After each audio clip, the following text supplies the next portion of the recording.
My name is Jerry Oliver, and I am one of the advisors with the Center for Alcohol Policy. And we'd just like to welcome you to this forum this morning, this discussion, I think a very important discussion on alcohol regulation and some of the public health issues associated with that. The United States alcohol beverage industry is a highly regulated and highly scrutinized industry, and for really good reason. Alcohol is still the only product specifically addressed in the United States Constitution, not once, but twice, and ratified on January 16th of 1919.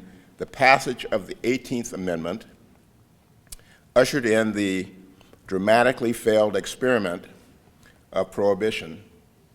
And then the 21st Amendment, ratified on December 5th of 1933, ended prohibition, not before, however, many social, regulatory, political, and other lessons were learned by our society.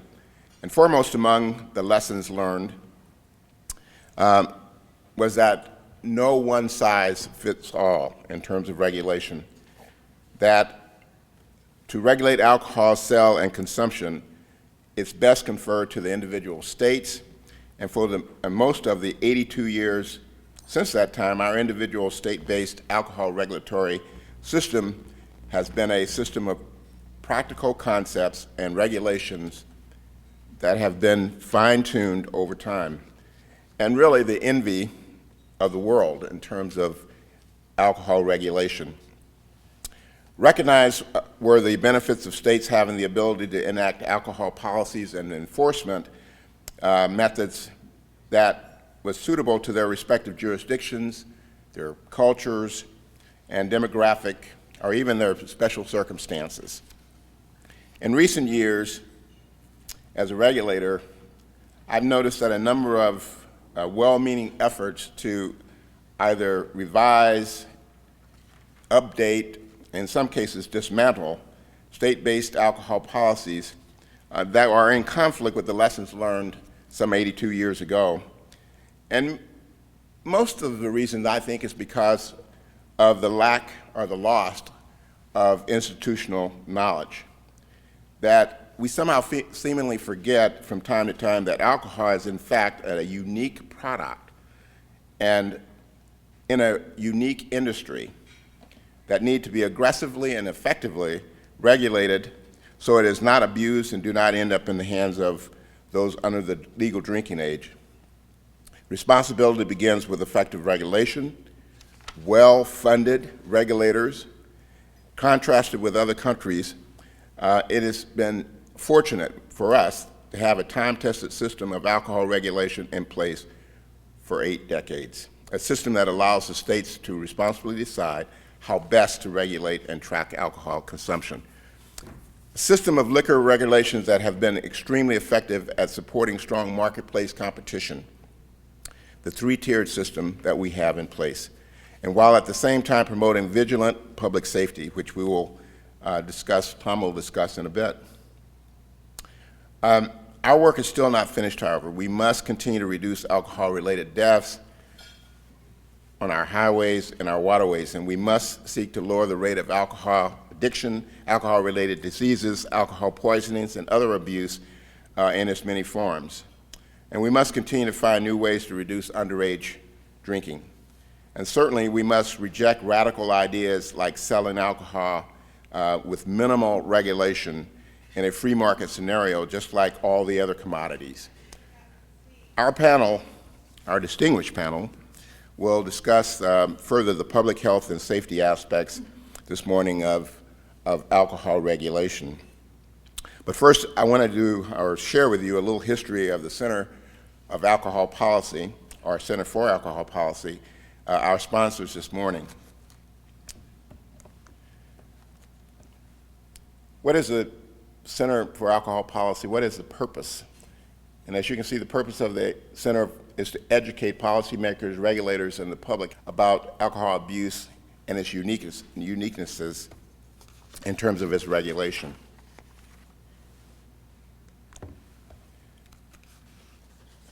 Actually, our mission and our origin, and the origin is, takes from the Stop Underage Drinking Act in 2006, and it reinforces and highlights states' responsibility to fight youth access to alcohol and reduce underage drinking. It was sort of our first efforts. This is a little bit more about the Stop Underage Drinking Act of 2006, and clearly it confers the responsibility to each state in terms of their own regulation and their own tactics and their own issues in terms of enforcement. There are 4 of us, advisors to the Center for Alcohol Policy, and we all come from it from a different discipline, different perspective, which makes, I think, the Council a very effective advisory group. Brandon Denning, who is an Associate Dean and Law Professor at Danforth University, at Cumberland School of Law in Birmingham, brings a lot of energy around the legal aspects of the whole regulatory issues. Jim Hall, some of you will remember Jim. Jim was quite a few times on television over when there was a terrible plane accident. Jim was usually the face of the National Transportation Safety Board, and he joins us as one of the advisors. Patrick Lynch, who is a former Rhode Island Attorney General and National Association of Attorneys General's president, young guy who's very dynamic, and some guy that hangs out with him called Jerry Oliver, who is a former police chief and spent a little time as a liquor regulator as well in the state of Arizona. Some of our accomplishments really quickly, and there have been many. In fact, I was just talking to David in the back there. It's when we think about the fact that we're only about 8 years old as a organization, we have really done quite a bit of work. We've sponsored a number of reports. As you can see, the need for state alcohol regulatory funding, fighting deregulation by defunding is a report that I find particularly interesting as a former regulator in terms of how can you have strong regulation, aggressive regulators if you're being defunded. There's really a brand new Senate-sponsored publication that, by the way, all of these publications are available to you on the back table there, on the table as you entered, and we highly recommend that you stop by and take a copy of any number of these publications. But this one is a recent publication, brand new, written by one of our former regulators who's retired, 38 years in Wisconsin, Roger Johnson. But it's a very good document, and it's kind of a basic training piece for new regulators, and I appreciate the work that's associated with that. Towards Liquor Control is just a blueprint document that we had an opportunity to republish several years back, and certainly as I've traveled around the country at various places, I've seen a number of regulators and other people, legislators and so forth, using this document to remind us really about the lessons that were learned during time right after the 21st Amendment was implemented, and what it meant to have a blueprint at a state level to deal with some of the concerns that came out of Prohibition. We are in our 8th year of annual law and policy conferences that we are really excited about. This year we'll be in Chicago, and generally we attract a broad range of regulatory stakeholders, alcohol and public health, academia, attorneys, a number of people, and we expect around 150 for some very interesting conversations, and we certainly would welcome any one of you to join us again September 9th to the 11th in 2015 at Chicago for our 8th annual Law and Policy Conference. One of the other things that we do is something called the Leadership in Alcohol Regulation Awards. Something that we started it's been relatively recent, but something that I think is long overdue, and that is that we recognize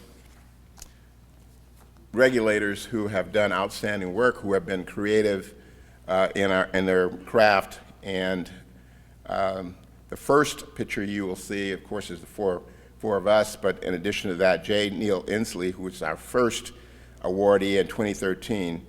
And at the time, he was the chairman and commissioner of the Virginia Department of Alcohol Beverage Control, and had done really a yeoman's job in taking the ABC and Virginia to the next level. And then our second year, 2014, Oklahoma Alcohol Beverage Law Enforcement Commission Director, A. Keith Burt, and he again was one of those people that has gone above and beyond and really set an example for what a true regulator and leader should be about. We also provide an opportunity for some of the brightest minds and to answer some of the questions that we pose from a public health and public safety standpoint. Our national essay contest. We also provide a national alcohol survey, or participate in a national alcohol survey that we sponsor, that just really sort of take a look at the attitudes of Americans in terms of alcohol regulation and what are their concerns. This slide we have used in the past, and we included it again because it speaks to one of the really pervasive problems we see in terms of forgetting some of the lessons learned. And it speaks to, would you like your booze with that? And that there's an ever-expanding, even exploding availability to access to alcohol. I mean, from going to spending time at your beauty salon, to cosmetic counters, to movie theaters.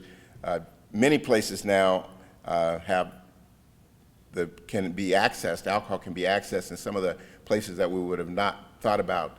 And so that's a question that we have to deal with in terms of the access, plus just the availability and the lack of regulatory ability to make sure that, that things are going the way they really should. Here's a couple of slides that we included that speaks really to what happened in Washington State and sort of the unintended consequence of what occurred when privatization occurred without a lot of forethought, and again, not really thinking through some of the lessons that were learned towards liquor control.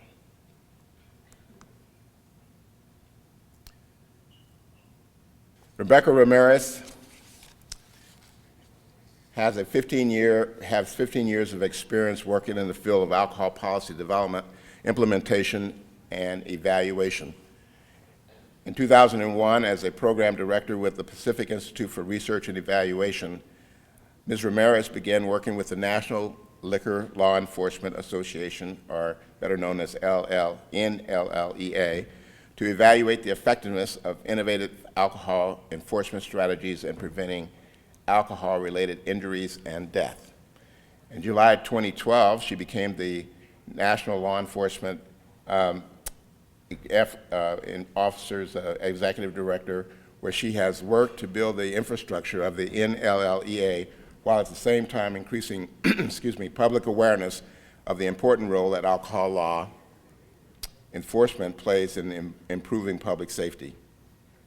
In 2011, Ms. Ramirez also began working at Johns Hopkins University Bloomberg School of Public Health, where she conducts a qualitative research to analyze the process by which alcohol policies are changed at the state level. And through her work at JHU, she also provides technical assistance on school policies and enforcement strategies as part of her work with the Maryland Collaborative to Reduce College Drinking and Related Problems. Tom King. Chief Tom King grew up in Uniontown, Pennsylvania, and in 1980 graduated from the Indiana University Indiana University of Pennsylvania with a Bachelor of Arts degree in criminology. He was hired by the State College Police Department in 1981 and as a patrol officer, served there over the number of years. And during his career with the State College Police Department, Chief King has received many, many assignments, commendations, promotions, and was appointed to police chief in 1993. Tom is the current chairman and immediate past president of the Pennsylvania Chiefs of Police Association, life member of the International Association of Chiefs of Police, current member and past president of the Central Pennsylvania Chiefs of Police Association, and member of the Center County Criminal Justice Advisory Board, and a member of the, did you ever have any time at all? I mean, a member of the Union Park Campus Community Partnership, which deals with issues related to dangerous drinking. And in 2007, Chief King was appointed and continues to serve as the PCPA's law enforcement representative for the Pennsylvania Commission on Crime and Delinquency. Tom also serves as a police consultant for the Pennsylvania Chiefs of Police Association, Municipal Resources of Pennsylvania, and the Delta Development Group. So join me in welcoming Rebecca Ramirez to the podium as our first speaker.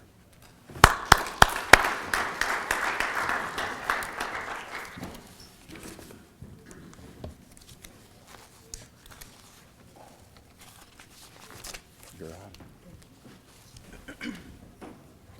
Good morning, everyone. Thank you for joining us this morning. I was asked to come here today to speak a little bit about the public health research on alcohol policies. To give you just a brief background, while I have worked with law enforcement for the past 15 years, my background is in public health, and I continue to work on the research and evaluation regarding alcohol policies and their effectiveness in preventing public safety harms and public health. Very briefly, I just want to give you a description of what is the National Liquor Law Enforcement Association. We are a nonprofit association comprised of about almost 1,200 alcohol law enforcement members across the country and Canada. We represent state, provincial, county, municipal, and campus law enforcement, both sworn and non-sworn, depending on how alcohol is regulated and enforced in different states and jurisdictions. And our purpose is to build close professional and relationships among alcohol law enforcement officials across the country and to enhance the standards of liquor law enforcement and training.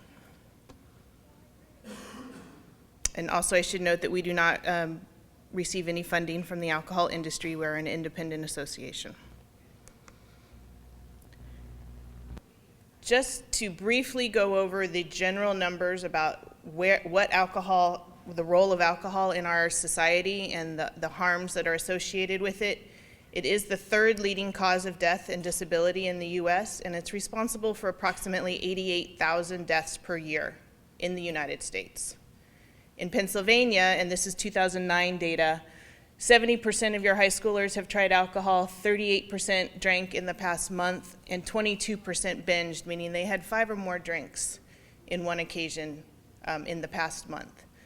While there's been some recent research showing that our underage drinking rates are declining across the U.S., clearly we still have room for improvement in areas where there are concerns. And as Mr. Oliver mentioned, alcohol is not an ordinary commodity. It was dealt with in the Constitution for specific purposes that it's not like every other commodity. There are harms associated with the excessive consumption of alcohol. And for that purpose, every state has its own system for regulating, enforcing, and adjudicating alcohol. There was a study done showing 2006 data that shows what is the actual cost of alcohol, and it's broken down by state. So the annual cost of alcohol in Pennsylvania using 2006 data shows that it is expensive for every state, and the same holds true for Pennsylvania. There's $8.39 billion in costs related to alcohol-related harm, which equates to about $1.81 per drink. $5.9 billion in lost productivity, and $968 million in associated costs from underage drinking. When those are costs overall, when it's broken down to what the Pennsylvania government has to pay for, it's $3.6 billion, 78 cents per drink, and $290 per capita.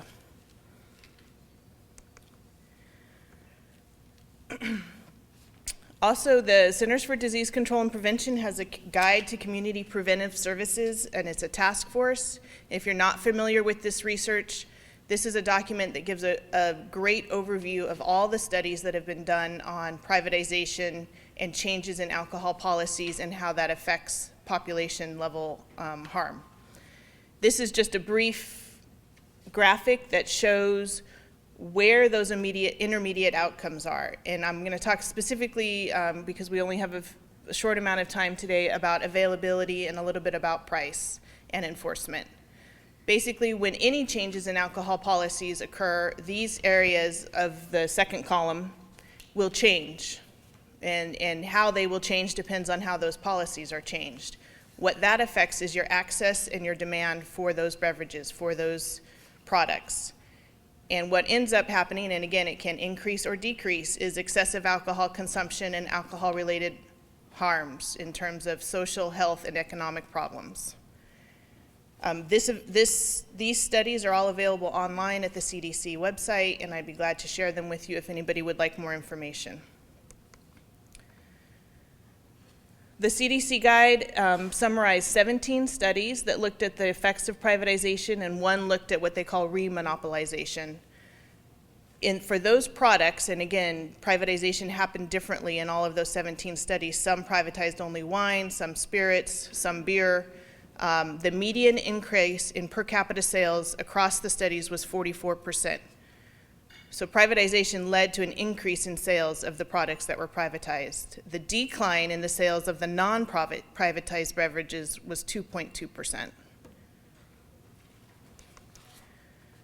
When you look at the health and economic consequences, privatization was associated with increased liver cirrhosis, drinking and driving mortality, and the harmful effects declined substantially in the one study where they remonopolized. In addition, one study looked at the economic effects, and they concluded that privatization exceeded the tax and markup revenue from increased sales of the privatized beverage. I didn't do any slides on Washington State. Mr. Oliver alluded to that. They are currently evaluating the public health and public safety impacts of the privatization in Washington State that has occurred over the past 4 to 5 years, and there's a lot of research coming out about that currently.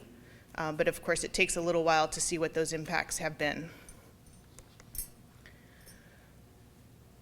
What the science tells us is that when you increase commercial or social availability, but in particular for this topic, we're talking about commercial availability, you increase alcohol consumption, and then you have increased public health and public safety problems. The more outlets you have, the more harms you have affected with or related to underage drinking and those harms. And I didn't do any slides on marketing or counter marketing, but basically we are, as an alcohol policy field, we have some media campaigns to talk about not having underage drinking, not drinking and driving, but those are often overshadowed by all the alcohol marketing that we have coming out as in various venues.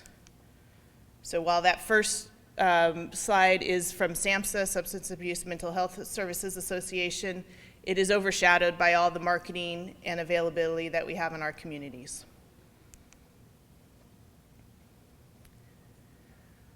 This specifically talks about the types of problems that you will have when you increase the alcohol outlet availability. You will have increases in violence and crime, sexually transmitted infections, noise, injuries, and property damage.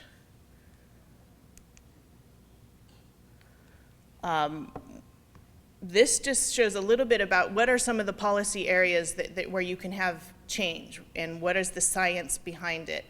There was a book that everybody refers to in the alcohol policy field called Alcohol, No Ordinary Commodity, and it goes through all of the different policy areas, and specifically in terms of physical availability, it shows the effectiveness, the research support. More pluses means there's more research support, less pluses means there's not much evidence in that area yet, and the cost to implement. So in terms of potential changes that may be occurring in Pennsylvania, these are policy areas that you may want to consider and look at the research that shows the support and what the potential public health and public safety implications may be.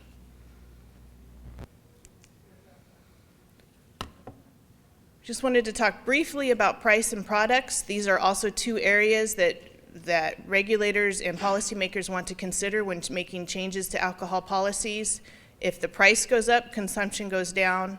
The availability of different types of products. There are some products that specifically attract underage drinkers.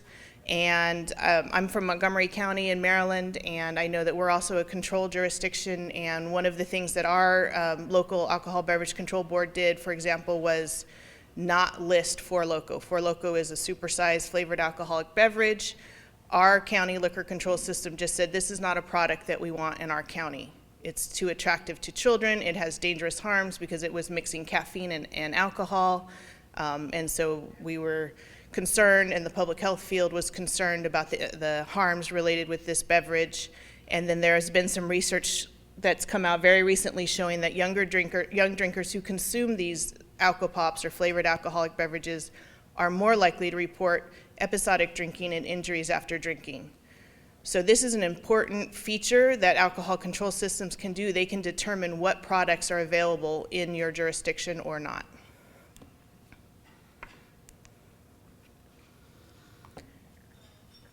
And then, as you've mentioned, I'm here representing the National Liquor Law Enforcement Association, and the majority of our work has been to show that enforcement of alcohol laws is an effective strategy to reduce underage and excessive drinking and related harms. Some of the strategies that we focus on are underage compliance checks, sending in underage buyers to make purchase attempts, sales to intoxicated persons investigations. In 47 states and DC, it's illegal to serve to somebody who is obviously intoxicated. Pennsylvania falls within that category. And these are, we have data showing that approximately 50% of impaired drivers came from licensed establishments. So we are moving in the direction of really trying to enforce laws that prohibit overservice in licensed establishments as a proactive way to prevent impaired driving and those related harms. Source investigations are also when you have a fatality or an injury and you trace back where the alcohol was sold, whether it was illegally sold or provided either to a minor or to an adult who was overserved. And then place of last drink operations use a strategy to, when there's a DUI arrest, or it could be any type of arrest, asking that individual where they had their last drink. Was it at a licensed establishment, a private home, a public area? And then tracing back again, using that data to do targeted enforcement of those establishments that may be more likely to be overselling or overserving. Another important role of alcohol law enforcement, not as much related to public safety, but in terms of regulating and having a well-controlled marketplace, is trade practice investigations. And our members are definitely moving more into that area, because you want to have a fair marketplace economy, and the role of enforcement helps establish that, so that one establishment may not have an undue advantage or influence over another.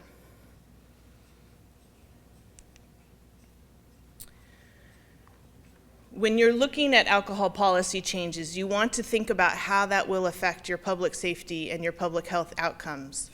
In the states that have made changes either through deregulation or small changes, possibly increasing operating hours, if you increase days or hours of sale, you also increase alcohol-related harms. And when any of these changes have an impact on the ability of alcohol law enforcement to do their job. We currently our data shows that we have about, across the country, each alcohol enforcement agent is responsible for enforcing and working with approximately 260 establishments. Depending on the geographic area, that's a lot of establishments for one agent to be responsible for, and that ranges across the nation in terms of what the ratio is.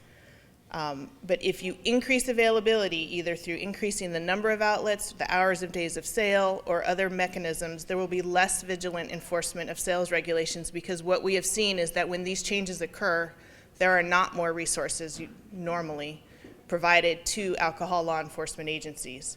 So it is difficult for them to keep up with these changing demands and requests for their resources. Not that this topic is relevant for today's area, but we also see that with the commercialization of marijuana, alcohol beverage control enforcement agencies in certain states, Washington, Oregon, Alaska, and Colorado have been given those increased duties as well. So now they are regulating, enforcing, and adjudicating the legal sale of marijuana, in addition to all of their duties that may relate to alcohol, tobacco, gambling, and other areas that they've been charged with enforcing. So again, I encourage you to think about the 4 areas that we from a public health and enforcement area consider when changing alcohol policies. You want to look at the effects of changing price, place, product, or promotion. It's an easy way to think about it. It's the 4 Ps. Any changes in any of these areas policy-wise will have impacts on your population and your community public safety level. And they can affect youth drinking, excessive drinking among the entire population, those adults as well, and enforcement's ability to protect public safety. I'd be glad to answer any questions after Chief King speaks. Thank you very much.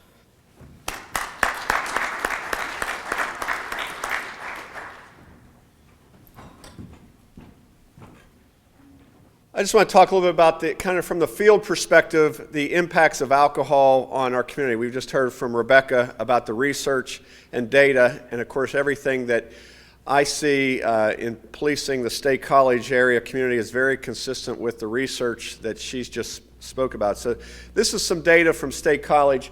And I'm going to go through this pretty quickly just for the sake of time, and if there's questions, certainly let myself or Rebecca or Jerry know. We'll be glad to answer your questions. But on this slide, I just want to point out, a particular challenge that we have looking at 18 to 24-year-olds. 71% of our population are between the ages of 18 and 24. The average, in Pennsylvania, if you look at 18 to 24, the percentage is 14%. So an average community in Pennsylvania has 14% young people. Rebecca talked about the impact of alcohol on youth. While technically 18 to 24-year-olds aren't youth, the older I get, the more youthful they are, and they're still trying to learn how to make decisions. I was between 18 and 24, and there is a lot of decision-making and some bad decision-making among that population. 7 out of 10 people that live in our community are 18 to 24-year-olds. The impacts of alcohol has been mentioned, but in State College and particularly other college towns and other communities, we see the injuries to people, including death. The fights, the sexual assaults are very prevalent, thefts, and so on. It certainly strains our resources, and it really impacts our local hospital, as you will see. Not to mention the non-criminal effects of academic failure, drop out of school, and other secondhand effects of alcohol. These are numbers over the last 10 years of the number of people who have been taken to our local hospital because they were passed out drunk. Now, if you look in 2004, there were less than 200 people taken to the hospital for alcohol overdose.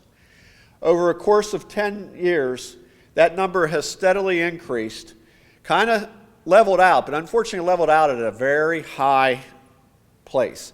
600 plus people taking to the hospital every year at Mountain Indian Medical Center because of alcohol overdose.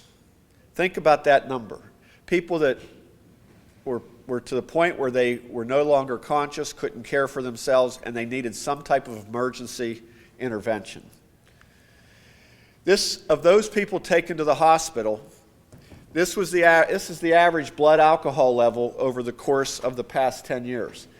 Don't let that big spike down mislead you. It's just because the scale on the left is so condensed. It is a drop from 287 to 265, but we're still looking at over the last 10 years 3 times the legal driving alcohol illegal level of 08. And those are incredibly high levels. And remember, most of these people are between the ages of 18 and 24 who have less experience with drinking. It does lead to death. These are cases just for our police department over the last 10 years. All of these people have close friends, have families, have loved ones who today continue to be impacted by those deaths. These are deaths related to accidents that occurred while somebody was severely under the influence of alcohol. So we're not just talking about academic failure, we're not just talking about thefts from property or some injury, even something as serious and tragic as sexual assault and rapes. We're also talking about deaths of young people. Stabbed, drunk, died in a house fire. He was so drunk, the only one that couldn't get out of a house fire was due to his intoxication level. Someone out the 6th floor window into Beaver Avenue to her death. Someone falling down a concrete set of steps to his death. Someone struck and killed by a drunk driver. The pedestrian was also drunk. And last year, someone going out the 9th floor balcony of Penn Towers to his death. These are tragic, tragic impacts of alcohol. We've had privatization attempts in Pennsylvania for 3 decades under 3 different governors. And we have a wine and spirit store. And I'd like to talk a little bit about the comparison between our state-controlled system and others. Right now, when there's discussion about reform of alcohol laws, from my perspective, there's often not enough discussion with those on the front lines that are either dealing with it from a public health or a crime standpoint. There's very little input from the municipalities and local police departments about it. Little input from the Pennsylvania Chiefs of Police Association, who I'm currently the chairman of the association, past president. I don't believe data has been requested or is used often when we talk about this, whether it's crime data or public health data. And I'm not sure to what extent the research is used that Rebecca has just talked about. Being a neighbor of Penn State University, there's very little collaboration and communication with higher education institutions. This impacts every community across Pennsylvania and across the country. But I can tell you that it is much more of a significant impact when 7 out of 10 persons in your community are between the ages of 18 and 24. It's a much, much, much greater impact in Pennsylvania at State College, in Indiana, and Bloomsburg, and on and on and on, all of our college communities. There's also, as you can see at the bottom, other than PLCB, which were very gracious, if it wasn't for PLCB giving us grants, and we just were blessed to be awarded a $40,000 grant from the Pennsylvania Liquor Control Board again, and if it wasn't for the funding that PLCB provides us, there would be no funding for local law enforcement for alcohol enforcement. Zero. There's zero money coming from the traditional general government funds. There's zero money coming from the local bars and taverns to help us combat alcohol abuse. We have a good system in Pennsylvania. We have an outstanding relationship with the Pennsylvania Liquor Control Board and the wine and spirit stores. We have found consistently that the wine and spirit stores run by the Pennsylvania Liquor Control Board and a government system, they have strict and consistent policies that they follow. Those clerks are going to get paid their hourly rate the same whether they sell 1 bottle or 10,000 bottles that day. There's no motivation for overselling. There's actually a disincentive because there's some strict rules about you lose your job if you do that. There's professional management that's consistent year after year, and you have a lot of consistency within staff. You don't have young college people working the bar doors to let their friends in, like you do in bars and package stores, and if it gets into Walmarts and into Giants and so on. Well-trained staff, and I talked about the no incentive to sell to underage or intoxicated persons. There's also very strict penalties associated with if you sell to underage and visibly intoxicated persons. And with the state-owned system, there's a greater emphasis on the community well-being from a health and public safety standpoint. I'll talk more about that in just a minute. This minute, I'm ready. State Patty's Day. And I have to be very brief about this. Some of you may have heard it. But in 2007, students who felt cheated out of their St. Patrick's Day because Penn State was on term break during March 17th felt they needed to have a St. Patrick's Day, but since they were on break, they decided through social media to create their own St. Patrick's Day, and they dubbed it State Patty's Day. It began in 2007. By 2011, 412 arrests and citations. We were at our worst 36 hours in policing from a crime and drunkenness standpoint than we were in any other 36-hour period in the year. That was higher than our annual arts festival. That was higher than our night football games where 110,000 people converged on Beaver Stadium. That was higher than any other 36-hour period across the board. It was out of control. We had to do something drastic to get it under control. We could not continue to have 15% of all of our arrests for a year to be in 36 hours. People were coming from all over the East Coast to converge on State College the last weekend of February to drink their brains out. So in 2013, we decided we wanted to close all the bars. The bars wouldn't close. But as soon as we said, we'll pay you to close, we'll give you $5,000 each if you don't open this weekend. Most of the bars in 2014 accepted that offer. 2014, they all accepted that offer. 2 years later, we spent $250,000 to keep the bars closed, to get numbers down eventually in 14 to 102 arrests, and almost much, much lower. What did we do with the state-run system? We contacted the Pennsylvania Liquor Control Board. We shared data. We talked to their leaders. They talked to their board members, their 3 board members and their CEO. And they said, this is a very serious public health concern. We're not opening. We're closing our stores starting at 6 o'clock Friday night, and we're not opening again until Monday. All 4 state liquor stores in State College will not be open. Yes, there'll be somebody like my age that wants their bottle of wine that might be a little bit, have to give a little bit, but that's part of all of us being part of the community and being part of the public and the greater good. And so for 3 years, in 13, 14, and 15, the state liquor control system shut down from 6 o'clock Friday night until Monday morning. What we've now done is, as of this past February 15, we had it down to 88 arrests total. The bars opened up again this year, and one more year, the liquor store said, we want to just go one more year to try to really make sure we have this nipped in the bud, and we're going to stay closed this year in 2015. We had no more money to pay the bars. And when I say we, I'm using a collective we. The bulk of that money, if not all of that money, came from Penn State University. They're the ones that need to deserve the credit. They were able to find some funds, but those funds are dried up. They don't exist anymore. And so I just want to point that out as to a real difference between something that's wide open in the private for-profit market and a state-owned system where you clearly have more of an interest in the overall well-being, health, and well-being of the community. And I'm grateful for our current state system.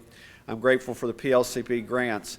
But one of the real concerns, and I'm not going to go through these last 3 slides. Rebecca covered them well, but these are studies that I often rely on to take the positions that I do, and it's from the CDC. Just the dark black print recommends that privatization, against privatization. Conclusion at the bottom one is that strong evidence that privatization of retail alcohol sales leads to increase in excessive alcohol consumption. This finding through NIAAA is that restrictions on alcohol retail outlet density, increased price, Rebecca covered that very well, are associated with alcohol harms. CDC released 2 reports on excessive alcohol use. And there's the finding at the bottom.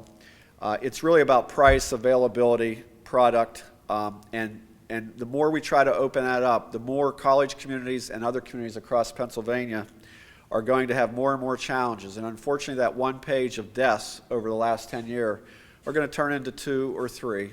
And that's not even associated with all the deaths that have been as a result of drunk driving. These are more accident, non-vehicle, except for the one pedestrian who was also drunk. Do you have mutual aid agreements to help support your enforcement activities, and can you talk a little bit about that? Yeah, we do. Penn State University has a fully sworn police department of about 50 officers. We have 65 officers, and so on very big event weekends, football weekends, and State Patty's Day, and other big events, we do team policing and mutually support each other, and we're each other's primary backup. So we have full authority on each other's jurisdiction, and we do rely on that in big event weekends. And how are you funded? We're funded through the general fund of our municipality through tax dollars primarily. We have a few federal grants, and of course we got the PLCB grant, but that's primarily through local taxpayers. And do you, in terms of follow-up on some of the issues that you described, which are, from a regulator standpoint, pretty interesting, are there follow-up officers assigned to actually follow up and investigate some of these cases, or is that part of the mutual aid agreement that you have as well? You know, in the cases of all the deaths that we associated, that I provided to you, in all those cases we have detectives, and usually we have 1 or 2 that focus more on the source investigation. So we, for years through PLCB's funding, have had the source investigation project. So not just in deaths, but serious injuries and sexual assaults. If we can backtrack the source of the alcohol, particularly if it's serving alcohol to underage persons, then our detectives and our source investigators will follow up on that. But it's really on the more serious ones, the day in and day out incidents of alcohol use and abuse that don't rise to that level. We just don't have the resources to support it. The other is that in Pennsylvania, we're not even allowed as local police departments to do compliance checks of liquor establishments. That's only allowed to be done by the state police. And from a state budget standpoint, the only funding for liquor enforcement of liquor establishments is only provided to the Pennsylvania State Police. Local, particularly college communities, get no additional funding from the state to do any alcohol enforcement. Again, other than the grants that we get through PLCB. And you had mentioned that sometimes you think policymakers aren't aware or don't utilize some of the research that's out there. From the Chiefs Associations that you belong to, or what's being done to gain more input into some of that decision making? We continue to try to work, and at times we're able to work with some of the legislators and some of the staffers to try to get some of this information out to them. What we would like to see is more communication and collaboration at the pre-bill stage of trying to formulate something that is comprehensive from a public health and public safety standpoint in advance of anything being introduced that might allow something to be formulated. We would like to see more of that, both within an individual community, especially college communities. And I don't mean to stress too much on that because I don't want to imply that the other communities don't have impacts.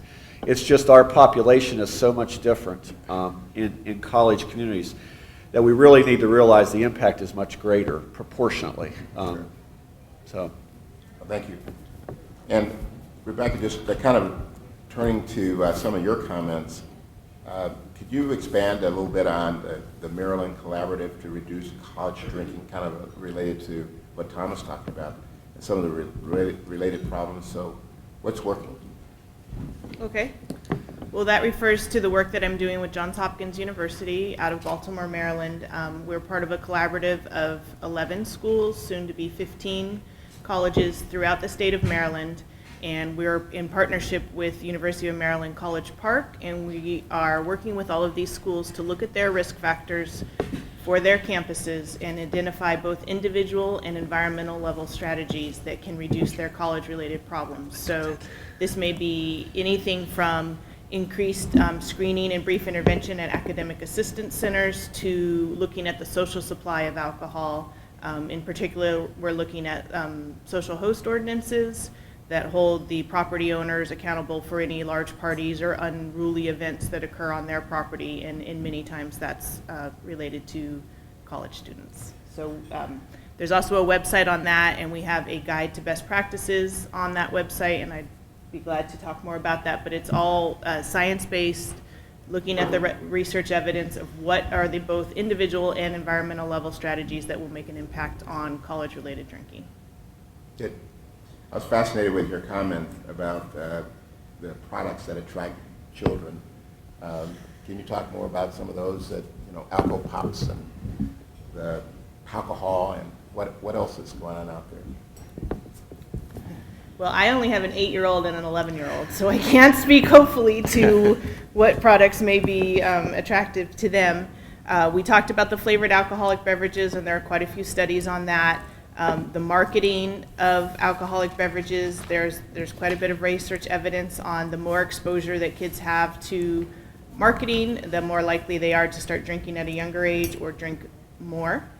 And the palcohol, I know powdered alcohol is receiving quite a bit of national attention at this moment. To be honest, I'm not sure where Pennsylvania is in that, if it has been banned or if it is being considered. There are many states that are considering it, or Pennsylvania Liquor Control Board, I imagine, may be able to speak better to that, and I know there's some folks in the room. It is a concern, again, from a law enforcement perspective about it's a different form, and how will it be used? How could it potentially be used? There is not any research on this. It's a new product, but with any new product, many of these you need to be looking at what that may look like for our young people in the country. Great, thanks. Any other questions or comments? Jerry, I'm kind of curious. Being in the industry, we're frustrated. Education is the key. We talk about education, bad decision making from college or whatever level we're talking about. What are the impactful programs earlier on? I think we all understand the importance of alcohol and drug education at an early age, because when you get to college, there's a lot of people who say it's almost too late. You're going to do damage control. These programs need to start much younger. And we've been a little frustrated in that it's difficult to get great alcohol and drug educational programs in the school system, whether it's high school or middle school or even earlier. Have you seen any, successful program that has been implemented that you can say, this is what we need to be doing at an earlier age so that we avoid these better handle those decisions later on? Do you want me to answer? Yeah. Okay. Sure. Well, this may not be the exact answer that you want, but education alone as a strategy is not going to be effective.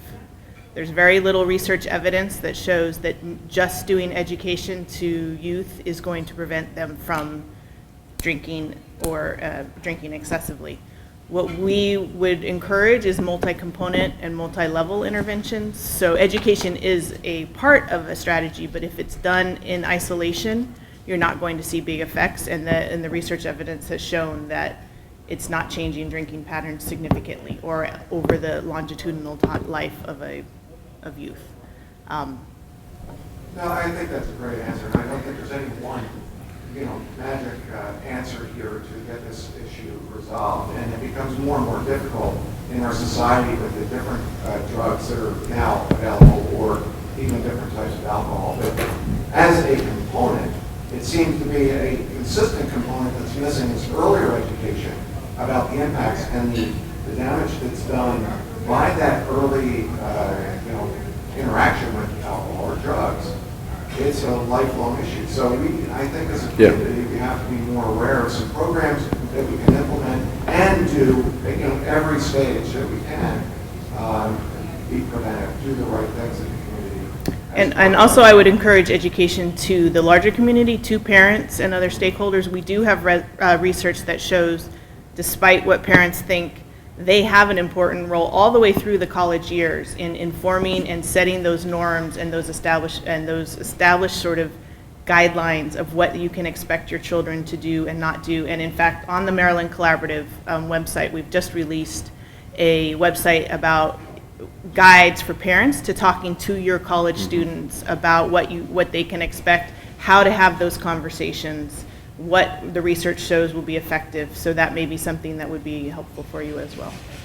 And I would add that I think the education has to be ongoing, and it has to be consistent. And I think, I'm not sure what the best practice is and what the proven programs are around, whether it's elementary, middle school, or high school, but I think making sure that we get those best educational programs through the Department of Ed in Pennsylvania, so that all schools, there is a certain component of health and other coursework in high schools, and that they have to do certain coverage of that, but I don't have any idea what that is. But Department of Ed and others should be looking at what are the best programs.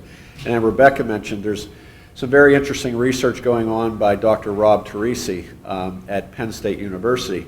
And it's that the role the parent plays for particularly that student who has made a decision to go to college, and the role of that parent in communicating with their child, their future student, the spring and summer leading up to going to school, and the whole first year experience for that student.